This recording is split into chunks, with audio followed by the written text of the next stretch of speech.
ব্যাংকে পাঠাবো রেমিটেন্স নতুন করে গড়বো দেশ। আমাদের যে প্রবাসী ভাইগুলা আছেন, আমার মিডল ইস্টে যে প্রবাসী ভাইগুলা আছেন, বিশ্বের বিভিন্ন দেশে আমাদের প্রবাসী বাংলাদেশি ভাই ব্রাদার আছেন। সবাইকে আহ্বান জানাবো আমরা ব্যাংকে টাকা পাঠাই।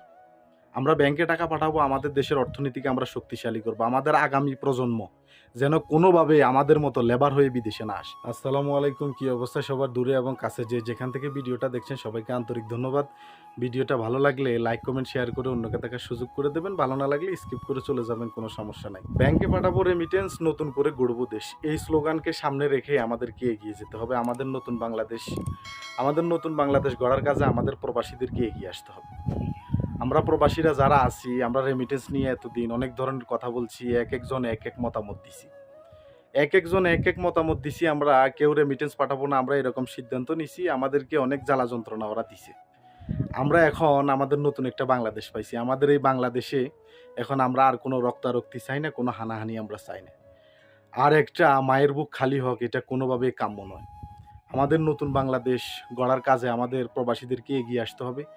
আমরা এখন থেকে আমরা কোনো টাকা হুন্ডিতে দেব না।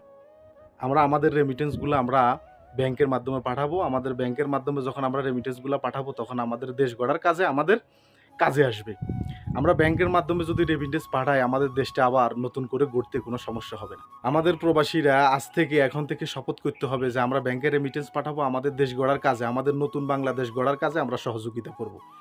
আমাদের যেটা না পাঠাইলেই না, হয়তো আপনার ইমার্জেন্সি কোনো টাকার প্রয়োজন, হুন্ডি তো আর একদিনে বন্ধ হয়ে যাবে না, বা এটা যদি আপনি বন্ধ করতে চান এটাও হবে না, কোনোভাবেই সম্ভব না। যে একটা লাইন চালু হয়েছে এটা যুগ যুগ ধরে থাকবে। আপনি যেভাবেই যতভাবেই চেষ্টা করেন হুন্ডি বন্ধ হবে না। যেই টাকাটা আপনার ইমার্জেন্সি প্রয়োজন এটা আপনি হুন্ডিতে পাঠান। 2, 4, 5,000, 10,000 টাকা আপনার প্রয়োজন, ফ্যামিলিতে ইমার্জেন্সি কোনো কাজে লাগে, এই টাকাটা আপনি হুন্ডিতে পাঠান। যেহেতু ব্যাংকে পাঠালে 2-3 দিন সময় লাগে আপনার টাকাটা পাঠাইতে।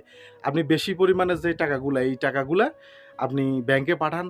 ব্যাংকে আপনি রেমিটেন্স যখন পাঠাবেন, আপনার দেশ গড়ার কাজে আপনার রেমিটেন্সগুলো খুব কাজে আসবে। আমি আমাদের যে প্রবাসীগুলো আছে, মিডিল ইস্টে আমাদের যে প্রবাসীগুলো আছে, এই প্রবাসীদেরকে আমি বলতেছি আপনারা এখন থেকে আর টাকা কোনোভাবেই হুন্ডিতে পাঠাবেন না। আপনারা টাকাগুলো ব্যাংকে পাঠানোর চেষ্টা করবেন। আপনারা যখন বিদেশ থেকে রেমিটেন্স বাংলাদেশে পাঠাবেন, তখন আমাদের অর্থনীতি আরও শক্তিশালী হবে।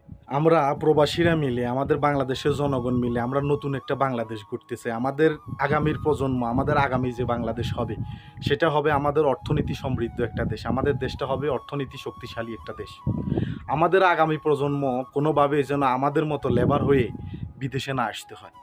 আমরা যদি অর্থনীতির দিক দিয়ে আমাদের দেশটাকে শক্তিশালী বানাই, আমরা যদি আমাদের দেশটাকে অর্থনীতির দিক দিয়ে মালয়েশিয়ার মতো বানাই, আমরা যদি সিঙ্গাপুরের মতো বানাই, আমাদের আগামী যে প্রজন্মগুলো আছে, এই প্রজন্মগুলো আমাদের মতো লেবার হয়ে প্রবাসে আসতে হবে না। আমাদের আগামীর যে প্রজন্মগুলো আছে, আমাদের যে ভবিষ্যৎগুলো আছে, এই ভবিষ্যৎগুলো বিদেশে যেন আইটি খাতে আসে, ইঞ্জিনিয়ারিং খাতে আসে।